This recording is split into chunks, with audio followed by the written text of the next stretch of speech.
Yeah, MLB data warehouse. Where the spreadsheets flow and the takes get spicy. John, Tim, Doc, let's go. Welcome to the warehouse, stat stacked to the ceilings. Exit below, flying launch angles, got a feeling. Tim in the corner with the prospect report. Reading fan graphs, blurbs like it's soft court sport. Junior and double A, Tim's losing. Yo, it's just John today. Here's the story. Last night we did the really fun, I thought it was cool podcast with Travis Sikora, and you should check that out. Nationals prospect. I know like a lot of the redraft people that pay most attention to major leagues and stuff don't know much about Travis Sikora, but this was a guy that even I knew about 2 years ago, just from having a passing knowledge and interest in minor league stuff. But now this year with the prospect stuff, Tim and Doc, and doing all the stuff we're doing, a little bit more into it. But it's kind of easier. Obviously, it's easier. It's easy to get a minor league player on a podcast. They are much lesser known, more willing to talk to normies like us. Schedule might be a little bit more free too, especially when you're Sikora not even pitching in games right now. So that was really cool. Doc hooked that up, and go check that out if you have interest. You don't have to. If you don't have interest, fine. But it's just cool to get the perspective of a real player. And this isn't like, it would have been one thing if we got some single A long shot pitcher, right? But Sikora is a legit big deal. I mean, I guess I don't remember exactly, but before the injury last August, I think a lot of people would say he's the number one pitching prospect in the game and like a potential future all-star. Got to be a little bit careful with that.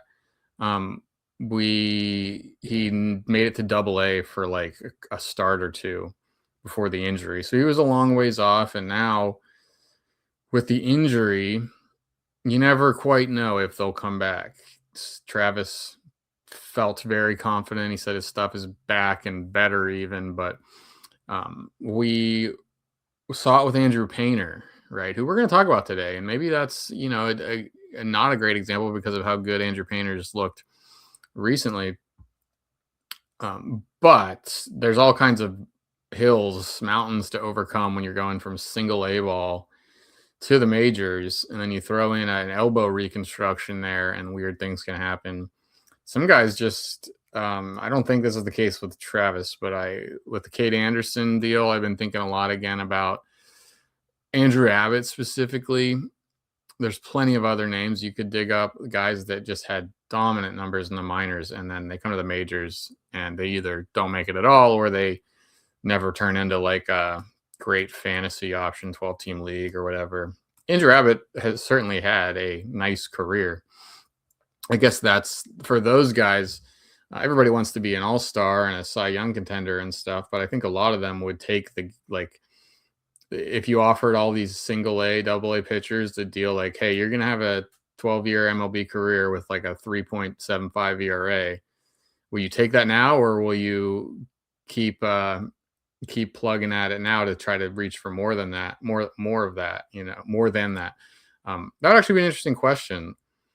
Like, I should have asked him last night, Travis, like, if I offered you right now just a guaranteed 10, 15-year career of being like a solid SP3 or SP4 for the Nationals, would you take that deal, or would you risk it to get a potentially more of a career? Like, I don't think he sees himself as a 3.75 ERA guy, but the money and the career and the major league is kind of that's the main goal I think all these guys want. But anyway, just to say all that is that like podcasting is fun, and I wanted to do another one. I would like to do a podcast every day, every other day.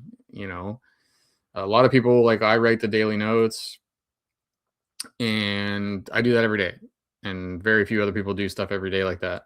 Some people, though, the people that do stuff every day, like CVS guys, right? The daily content is almost all podcasts. Very few people are writing. So I don't think I'm ever going to change that. if we ever did get to a point where I don't have to have another normal job, probably ain't happening.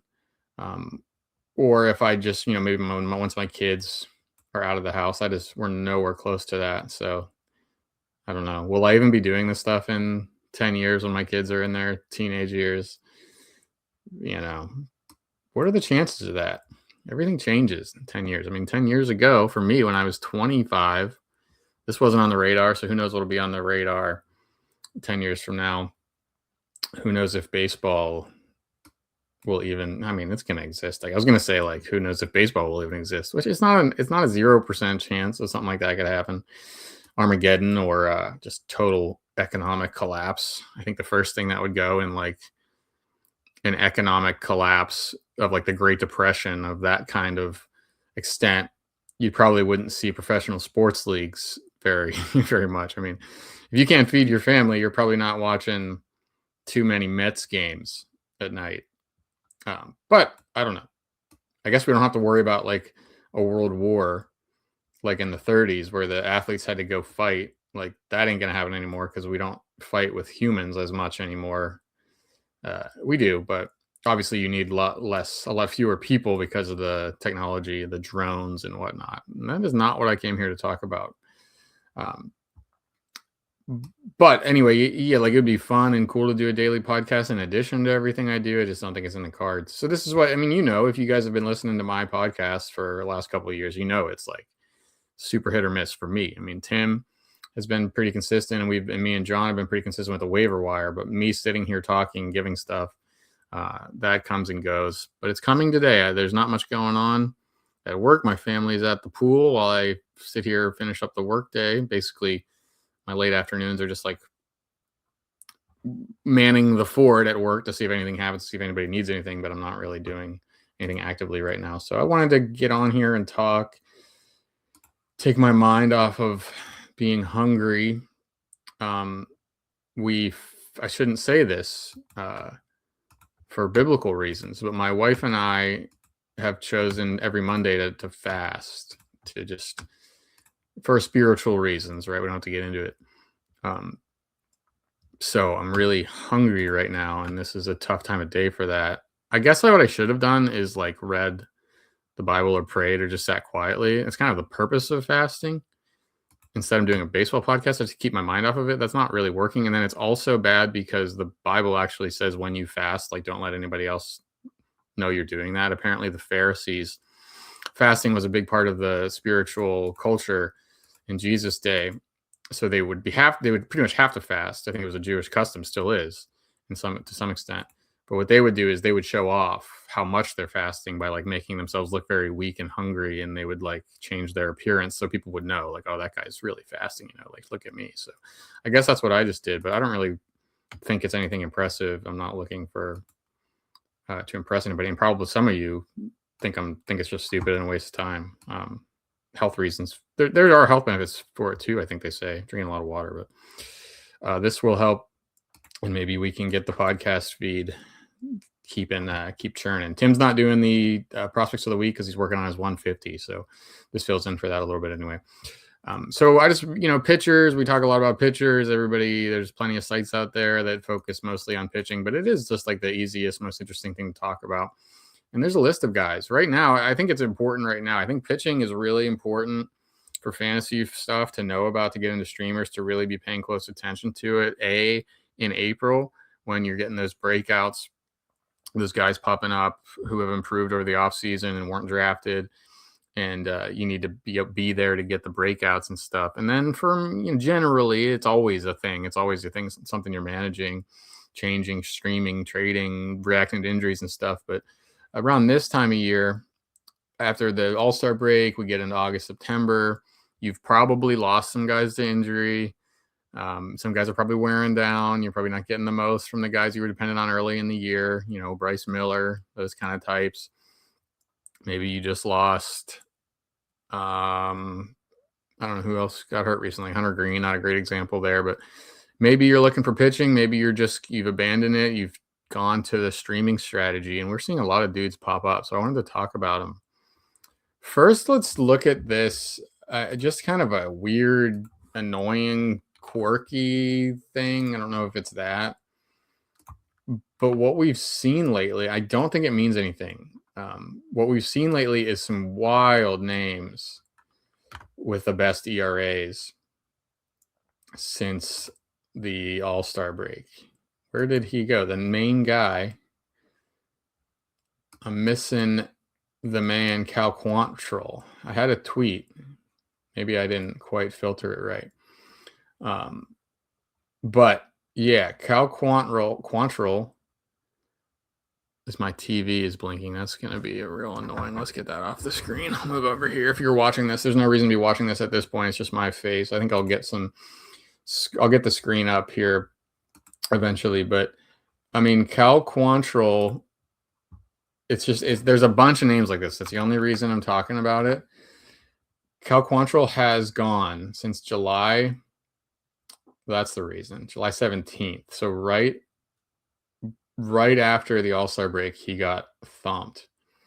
And that's why he's not showing up. But if I move the date slider here, so since July 19th, like the last 4 weeks or so of baseball, the ERA leader in the league, according to my dashboard, which doesn't take into account stat adjustments. So if any pitching line got overwritten a day or two after, then this won't be reflected, but I think this is all right.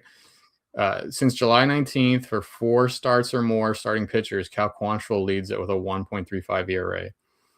He does have, and maybe you've picked him up. I mean, he was trendy, had really good matchups. That's kind of the story, that he just has had a cakewalk schedule, as a lot of these other Rangers guys have. The Angels a couple times. He hasn't faced the Mariners, but a lot of the Rangers pitchers have.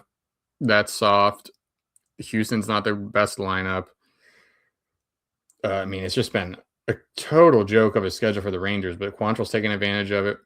A 0.9 whip. He's got a 22% K rate, a 6% walk rate. So it's the question now is, okay, like, great. He had a nice 4 weeks. That's done, though. What do we think? Is this for real at all? So we try to look at it, some more advanced numbers. You'll immediately notice, let's pull up this dashboard here. We can do some like dashboard lessons too. Pardon my pause here. Chrome tab, yeah. Cal Quantrill here. Let's make it the full screen. You don't need to see me.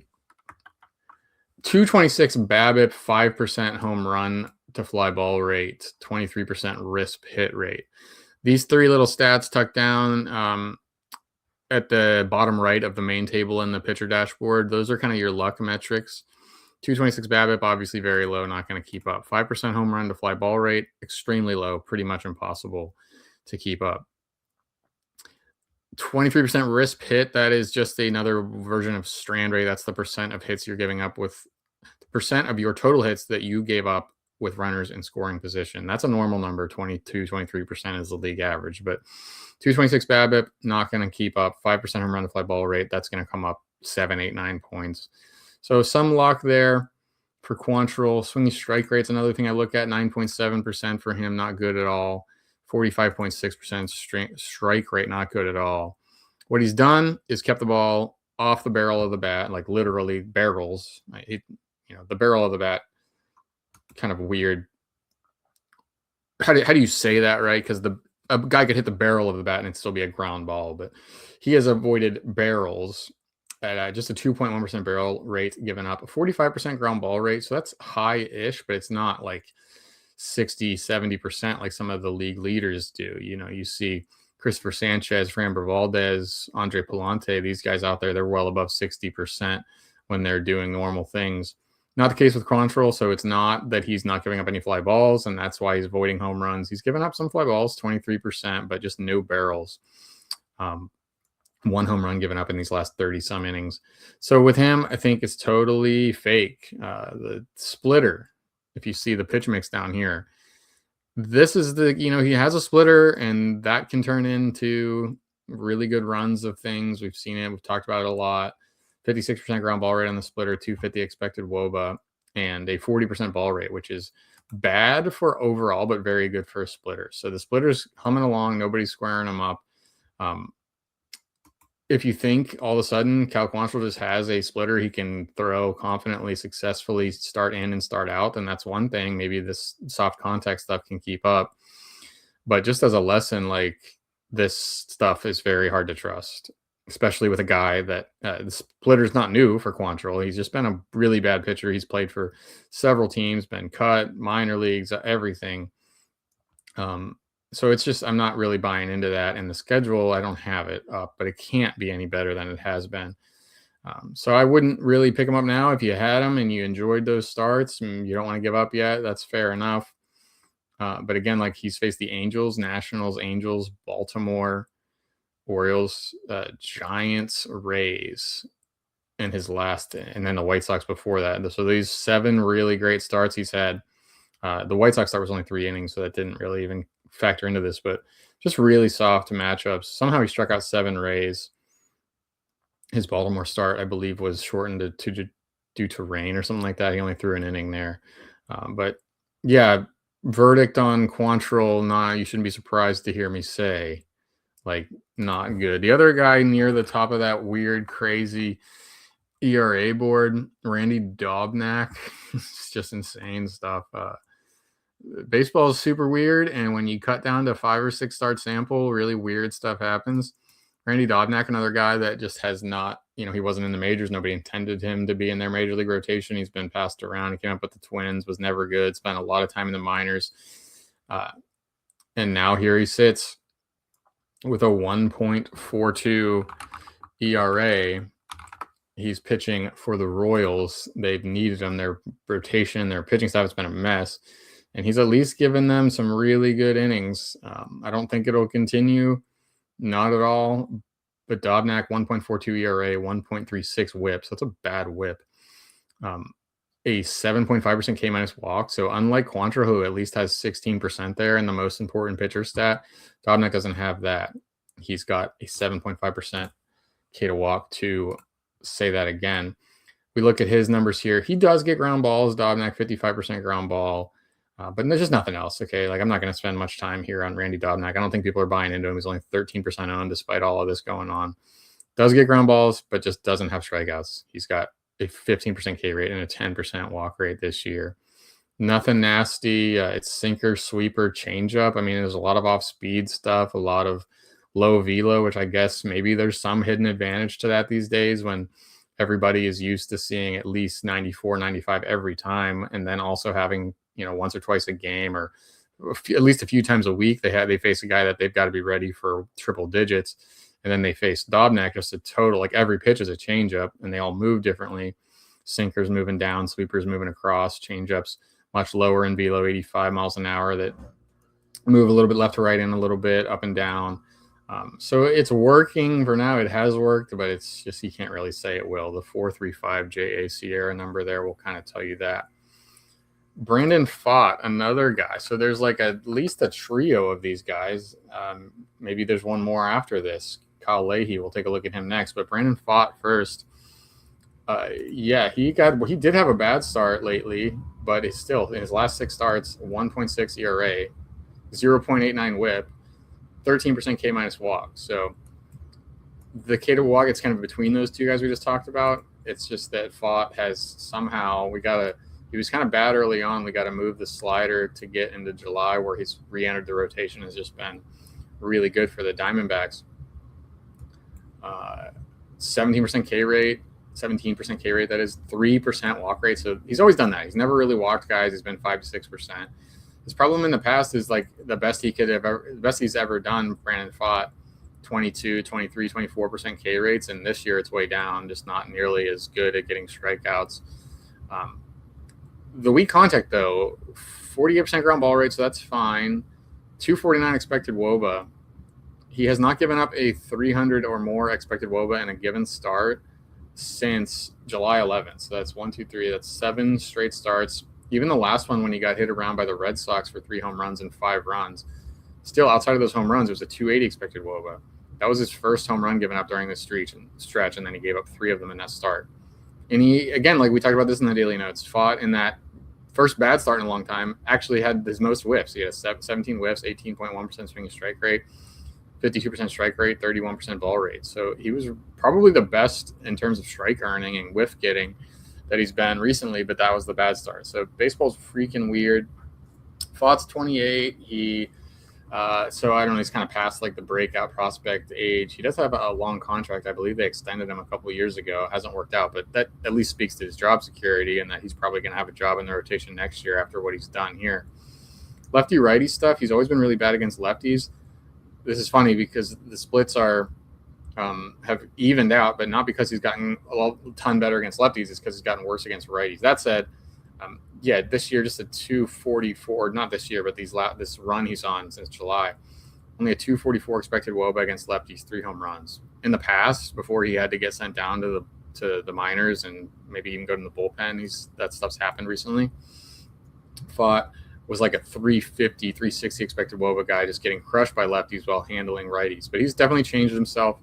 Brandon Fought, four-seamers, change-ups, sinkers, sweepers, curveballs. With these types of pitchers that we're talking about, these low whiff, low strikeout guys that get results, we're going to see a lot of this kind of thing. Like a lot of different pitches thrown at guys, pretty even distribution of everything. You know, Fought's got 6 pitches over 10% usage. And you're going to see a lot of changeups and splitters. And the changeup for Fought has been really good. That's probably his best pitch overall. Maybe the sweeper's better, 18.6% swing and strike rate, but he doesn't throw it that much. So four-seamer, 30% usage-ish, changeup 22%. Don't believe in the four-seamer. Just can't really imagine that he keeps the hard contact down on that. He's found a way to do it, and though maybe it's the location. He does have good command. Fought only 2 home runs, 237 expected WOBA given up on that four-seamer over the last 9 starts. So he's getting it done. I don't think I would add any of these guys in like a 12-team league just because it seems like it's all ready to fall apart. Kyle Leahy next. It's kind of the same story. We're going to turn the page to some other actual like more interesting upside arms or whatever. But Kyle Leahy, this year, let's just do this year. Most important numbers, 22% K rate. That's league average. It's fine. 7% walk rate. That's below league average. That's good. Swing and strike rate, though, is bad. 10.5% for Leahy. 37% ball rate's a tick higher than the average. That's not good. It's not what you want to see. 337 expected WOBA. That's higher than average. So none of that's good for the year. But really, since July 1st, we'll look at now, he's got the strikeouts going up to 27.7% strikeout rate. Where does that come in from? It's the slider, 16.7% swing and strike rate, and then curveballs and changeups have 13.5% swing and strike rates, and sweepers not too bad either. So everything but the fastball works pretty well for him. Maybe he's just found the right mix, the right command. I don't know. He's got 2.38 JA Sierra with a 24% K minus walk, a 280 expected WOBA for Leahy. So this guy is kind of like a thumbs up. You know, it's still a bad fastball. He's still kind of playing with fire every time he's out there. But I think you can add him. I think you can roll with Leahy in a 12-teamer or something like that. At least the strikeouts are there. I mean, again, this is 9 starts in a row now. Not in a row. This is 9 starts with a 24.3% K minus walk. Doesn't really matter what else you're doing. It's nice that he's only given up 3 homers there too, but a 24% K minus walk. Don't think that keeps up, but it's a really good sign, unlike these other guys. So Kyle Leahy, I guess, gets the seal of approval. He's 77% owned now, so he's not like available. But if you have him, if you're wondering what to think about him, it seems all pretty good. But it could all change because, again, like the four-seamer is really bad. 22% usage on the four-seamer, 45% ball rate, 426 expected WOBA. He'll probably get himself into trouble there eventually, but a lot of other pitches to use to lean on. And Leahy, it's been a nice surprise for the Cardinals. And, you know, he actually had some steam in draft season. People weren't completely off of him. We kind of did probably think he was the best. I don't know, it was between like him and Liberatore maybe that we thought was the best Cardinals pitcher. I'd have to look back at what the ADP was like, but he was a new face. He came in from the bullpen last year, transitioned to a starter, and it's worked out pretty well now, although it took him a little while to figure it out. Innings, I guess, would be kind of a question. Not that he's not a guy of the future that they're going to protect or anything like that. Kyle Leahy at 29 years old. But he was in the bullpen last year, so we look at the innings.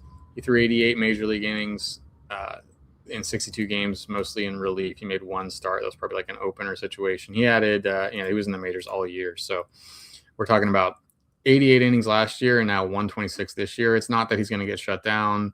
I don't think that's going to be something they're really worried about. But it could just be maybe he doesn't, maybe kind of tires out a little bit.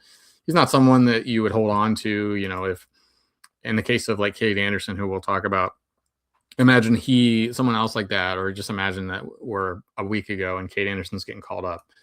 Like, he's not someone I'd be like, oh, I can't pick up Cade Anderson because I have Kyle Leahy. Like, it's not like that, but he's been really good. You have to give him some credit there. Now for some more tantalizing. Let's do one more kind of boring guy first. I got Jacob Lopez on the list. He has just been phenomenal since he came back from the minors. He was really bad in June, July, and he got sent down to the minors, and then he gets called back up in early July. 8 starts since then, 43 and a third innings, 29.5% K rate. So stop right there. I mean, this is 43.1 innings with a near 30% K rate. Like, right there, you're like, sign me up. 8% walk rate, that's good too. It's not good, it's fine. It's league average for Jacob Lopez. Home run per 9, 0.83. That's kind of the thing that you stop believing in. If this is going to go wrong for Lopez, which it very well might, it's just that he is going to give up home runs. 36% fly ball rate since July, and yet only 4 home runs. 8% home run to fly ball rate. Doesn't make any sense, especially not in Sacramento. Sacramento's by far, I mean, we've really seen that park factor pop up like crazy this year in terms of home runs. So Lopez is going to run into trouble. I still probably would elect, if I had the privilege, or if I was fortunate enough to have a choice on a fantasy team where I had him, if you could bench him at home and start him on the road, that seems like the right mix to me. But at the same time, he's been pretty good at home too. I mean, he's been good everywhere since he got called back up. Only a 249 expected WOBA, 173 expected average against. He's doing something right. It's a lot of sliders, a lot of 4-seamers, and 21% cutter usage too. So I think what he's doing, he doesn't have velo. 70. He's got a really slow slider. How about that? 90.3 on the 4-seamer, 86.2 on the cutter, 75.5% velo on the slider. I never even noticed that. It has to be one of the slowest sliders in the league. Let's look at that. I'm very interested in this now. So we're learning as we go. Let's look at least 100 sliders thrown this year and sort by average velo. Yeah, Tyler Rogers throws really slow because he throws it with his knuckles dragging on the ground. But Jacob Lopez is the second slowest in the league, 76.4% on the slider. So that's pretty interesting. Maybe that's a part of the success he's had here. So the 4-seamer is not fast. It's under 91. But the slider is still 15, 16 miles an hour below the 4-seamer. So if he's tunneling those really well and locating them very well, and that's probably what he's doing. I think that's probably the answer. Can he keep up? Can he keep limiting home runs? Like, at home, there's just no way. So it could get pretty bad. He's not like a total great strike thrower. 8% walk rate, like we mentioned, 36% ball rate. That's all league average stuff. So if his K rate drops a little bit and the home runs start flying kind of how you would project them to, he's not a very good pitcher. So cautiously optimistic about Lopez, and the recommendation, I guess, for your 12-team leagues would be try to bench him at home if you can. Start him on the road though. But I don't know. At some point you can't really argue anymore with 8 starts and a 22% or whatever we've been talking about, the K minus walk. I've used different date ranges here, so the numbers are fluctuating a bit. But since July 1st, again, 22% K minus walk with a near 30% K rate. Okay, lots has been said about Cade Anderson, and we do have some stuff numbers here. It's just kind of an interesting topic overall. So Anderson almost had a really good start against the Cubs. I was watching it because I have him in the home league. And he cruised through 5 innings. It was 5 innings. I think it was 5 strikeouts, 3 hits. Just really did really well. Got through 5 innings on 70 pitches or something like that. And then in the 6th, Bregman and Bush take him deep, and his outing is done, and he ends up looking pretty poor overall. But I still think it's pretty encouraging. 13.6% swing and strike rate overall. Most of those whiffs came on the slider, which was his best pitch, probably is his best pitch, and then a changeup too. and a curveball behind this four-seamer that we have to talk about. But yeah, Cade Anderson right out of the gate, 4-pitch mix, 33% usage on the fastball, 25 on the slider, 22% on the changeup, 20% on the curveball. That's Cade Anderson's pitch mix breakdown from that first start. So that I think that's how he's gotten, he's had the crazy video game like season in Double-A. It's probably just from just having all these pitches that they're all so well located and well mixed and all that stuff. Like a really great pitcher, not as much a thrower. Like Mizurowski was coming up. He's the big thing now. He was a really good thrower in the minors, but he didn't have command. The minor league numbers were never anything all that special. The strikeouts were there, but other problems were there. It's not the same with Anderson, who doesn't throw very hard, 94, 95 on the four-seamer. Maybe that can tick up. I don't know. We'll see. It's going to be interesting to see his next outings. But he's just more of a pitcher than a thrower. And you want both, ideally, of course.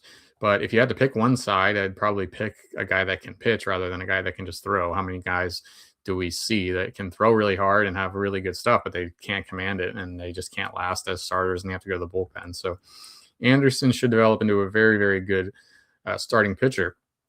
The question is, what's his upside right now and for next year? Like, is he just going to be an SP3? Is he going to be a, I don't know, like maybe like a Nathan Eovaldi type pitcher? Not a good comp, but is he going to be like a guy you draft as the 30th, 40th SP off the board down the line because he's pretty good, just not a lot of ceiling? Or is he going to be what we all thought he would be, to be like an SP1, SP2 candidate? And it's an interesting discussion because the four-seamer looked bad metrics-wise. So he didn't give up a home run on it. It didn't get hit hard in that first start, 223 expected WOBA, but only a 86 stuff plus grade on the four-seamer. People have talked about the IVB, the vertical break on it dropped significantly from Double-A to the majors, and it's a different baseball. We talked about that. A lot of people have highlighted that. Apparently they use these major league balls in Triple-A, so he didn't get that experience with the major league ball. So he comes up after throwing 19 starts or whatever it was with a Double-A ball. He gets a whole new baseball and his fastball doesn't work as well. It's 27 pitches though. So some people are acting like that's it. That's curtains. Like his fastball's not good. But it's one start. I mean, guys have, if you look at vert and movement of pitches, that fluctuates start to start. So who's to say this wasn't just a night he didn't have it or whatever it may be, just randomness. So it's not a great time though, right? Like you would love to see him coming up, throwing 96, getting 12 whiffs on the fastball, plus all this secondary stuff. So it's a little bit tempered expectations now. I still don't know. I'm not judging the guy after one start. I need to see like at least 3 starts before we can make a take. We don't have that time, of course. In 3 weeks, we'll be pretty much done with the fantasy season. But just to make the point that like anybody saying anything definitive about a pitcher because of one start is just they don't know what they're doing or they're lying. Even in the days of pitch movement, like stuff plus and stuff, that business will usually stabilize. It'll certainly stabilize a lot quicker than strikeout rate and other like basic stats we use. Of course, because it's just about the movement of the pitch, which the pitcher is in full control of and does pretty much the same thing every time. But that doesn't mean this is what it is. This doesn't mean that just because he had 86 on the fastball the first time doesn't mean that that's what it's going to end up being. It very well could. And if that's the case, he's going to really have to command it, which he did. He did command it very well, and he let the slider and changeup do quite well. I mean, if it would have been like a whole different story on X and in the media or whatever. The media is not like we're talking about, not like Fox News and CNN are talking about Cade Anderson, but just baseball, fantasy baseball media, which I am a part of, I guess, in the way that I'm talking about it. If Bregman comes up there with 2 outs, I think there were 2 outs, and he strikes out Bregman instead of giving up a home run, that inning ends. He goes 6 innings, 1 run, 3 hits, 6 strikeouts. We wouldn't be talking about this. I mean, maybe some people would have highlighted the four-seam shape not being as good. But let's just chill out. I mean, if you have Cade Anderson, I do think in dynasty leagues, it's always a good time to sell when a guy gets promoted, right? Like you probably could have traded Cade Anderson for, I don't know, Garrett Crochet plus several other pieces or something like that. I'm not the big time dynasty player, but that is the time to look at sell highs, right? When guys get promoted, because you really don't know. Like that's the top of their value. at least maybe not long term, but it's the top of their value when they get promoted, right? And then that's kind of when you want to sell because it's always possible. No prospect is guaranteed. They say there's no such thing as a pitching prospect. I don't really agree with that, but yeah, it could very well turn out that Cade Anderson is just a very good like SP3 in the majors, which would make him a back end rotation for fantasy. The fact that he has slider, changeup, curveball, all throwings, he threw them all so confidently and so well, even in the first start. You know, it seems like the floor is very high, and if this fastball can improve, maybe they tweak it, maybe they figure out how to grip it right with the major league ball. Like, not much has changed for me. I'd be lying if I said I wasn't a little bit disappointed with the first start since I was all geared up for it, but that's the way it goes in this game. So a little bit of a mixed report for me there on Cade Anderson, I guess. But we'll see. I mean, it was the Cubs too. The Cubs are one of the best teams in the league at hitting left-hand pitching. So I would still feel very good about having Cade Anderson on a team. Dynasty League, you want to trade him for a big haul, always a good idea. It's not a good idea. That's just a general good idea. It's not a better idea in this particular case with Cade Anderson. Don't ever react to one start. That's the story. Jackson Jobe, I wanted to get into as well. You know, he was Cade Anderson a couple of years ago. Before he got to the majors, he was one of the highest touted MLB pitching prospects. Speaking of Sakura, I think he was kind of there with Sakura maybe 2 years ago before Jobe had, I don't know if it was Tommy John for Jobe, but he had a big time surgery and missed a lot of time. So he comes back to the majors, and it's another fastball question. He throws 98, he hits 100 miles an hour, but so far, on 93 pitches and 3 starts for Jackson Jobe, has just a 9.7% swinging strike rate, which actually isn't terrible. It's not horrible for a four-seamer, but it's not what you want. 52% strike rate, 29% ball rate, but hit very hard. 2 homers, 442 expected WOBA. And if it was just 93 pitches this year, then we wouldn't be reacting to it. Everything I just said about Cade and small samples like applies. But this is what it was 2 years ago too, when he came up as a big, like everybody was pretty much excited about Jobe as they are with Cade Anderson right now. We don't remember that now, but that was the case. And the fastball sucked. Like he didn't do well at all, and then he got hurt. And it kind of looks the same. Velo does not mean success. 105 stuff plus on it. That's pretty good. I mean, that's a lot better than what we were talking about with Cade, but not a ton of whiffs and gotten hit very hard. It seems like it's kind of flat. It seems like it's kind of easy to see, easy to square up for major league hitters who you need more than velo, right? Like 98, it's still good. 98's a lot better than 96. It'll still work better than 96, better than 95, of course, but it's just not the default success, right? Just because you throw 98, 99 doesn't mean you're necessarily going to have success. You got to have command, you got to have shape, all that business. And then he doesn't really have, he was never really touted. I don't think, I could be wrong. I don't remember the scouting reports and stuff, but he's, if I remember right, or generally right, it was more like this guy's fastball, right? It wasn't talking about other pitches. And so far the secondaries, we're talking about really small samples now, but the slider at 24% usage, only 9.1% swing and strike rate, hit hard. Sinker, 15% usage, doesn't get strikes so far. 35 pitches, whatever. All of this stuff is a grain of salt. So, but I just don't think he has like fantastic secondaries. So if the fastball shape's not there, and that's going to keep up like it has been for his short career, but it's more than 3 starts, right? We saw this 2 years ago as well. Then I don't know. I just don't really buy it with Jackson Jobe. He's 57% owned. I think that's probably a little bit too high. He's got a max of 9 whiffs in his 3 starts. He's got 11 strikeouts and 5 walks in like 14 innings. So not looking good. And I don't think Jackson Jobe is bursting with upside. Cade Cavalli, this is not a fantasy relevant guy to talk about because he is 95+% owned. He's effectively 100% owned. No active fantasy league would not have this guy owned at this point. But it is worth saying, as some people pointed out, I guess I missed this. There's been, a pitch, not as much a mix change. If you see over here on the screen, if you're watching, you can see the curveball usage it started pretty high and then it kind of came down, but it's creeped up again. It was his most commonly thrown pitch the last 3 starts. And the fastball velocity before last time it ticked down to 96.8, but he averaged 98 on that on August 13th.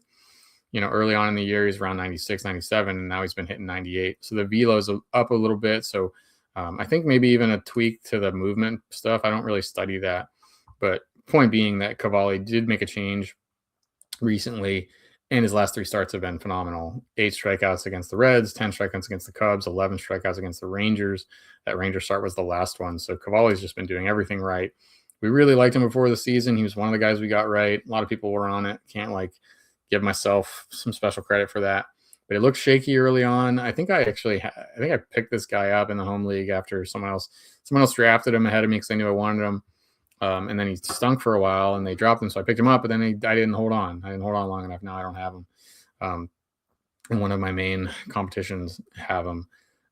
But yeah, the last 3 months for Cavalli, 26% K rate in June, 26% in July, 33% in August. Walk rate's been around 6% all year. 27% K minus walk in August, 2.12 JA Sierra. Cavalli seems to be coming into his own, really taking another step forward. Let's couch it though. Let's say that, yeah, just because you have a pitch mix change and then 3 of your best starts, it doesn't mean that still could be kind of random. It doesn't mean that this is who he is. Would not be betting on him as a 32% K rate guy the rest of the year, but I mean, high 20s seemingly makes a lot of sense. And the walk rate's always been good. That's not new. And a little bit of a ground ball pitcher too, 51%, only 15 homers given up this year, which sounds like a lot, but they were kind of front loaded. Only giving up 9 in his last 11 starts. Just doing everything really well. Cavalli's a stud, it would seem, for the Nationals. And he'll be a pretty expensive draft pick next year, you would think. SP3, maybe. Kind of in the 20s and the 30s would be my guess for his rank next year. But maybe people will be extra excited about this. If he finishes the year like this, he'll move up. I had some other names, but none of them look super interesting to get into. Just wanted to point out that some closer stuff has changed. Daniel Palencia has come back for the Cubs. The thing with that is, I don't know, maybe you were stashing Palencia on the IL all year like I was. This is kind of just a self-serving thing. These 3 names that I have highlighted are all on my home league team, so this isn't like a well-researched thing, but I think a lot of other people are dealing with the same questions I am, so I thought I'd talk about it. It's my show. Jacob Webb has a 2.65 ERA, a 1.21 WHIP, 18.3% K minus walk.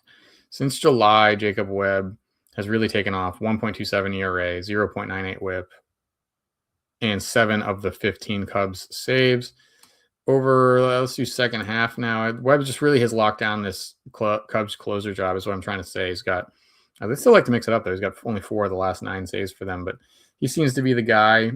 He's pitched well enough. He's not he's not getting saves with a 4 ERA or anything like that. It looks really good. So it's just like, will Palencia, first of all, will he even be good after all these injuries he's had? And then I guess the more important question is, will they give him the closer job back? It could happen, I guess. The Cubs certainly are in the playoffs, and they got a lot to play for, and they'll want to figure out what Palencia has. I just think his first start coming off the IL, he pitched in the 6th or 7th inning. That could have just been just to get the feel for it. But I think for now, if you're only looking for saves and you need to make a decision on Palencia, I would say you can probably cut him. But hey, if he pops up for, if they use Webb in the 8th this week and Palencia comes in and nails down a save, then maybe you flip that. But it's just not looking super good for Palencia, who was a top 10 closer pick this year, I believe. And then in case you missed it like a week ago, Edwin Diaz got hurt. He's going to go on the IL. When he comes back, I think the closing role is done for him for this year. Tanner Scott, who has the most saves for them this year. Let me actually pull that up. Scott was working as the closer while Diaz was hurt the first time. Diaz missed most of this year. So Dodgers save, Scott has 19 this year. Diaz has 7. Nobody else has more than 3.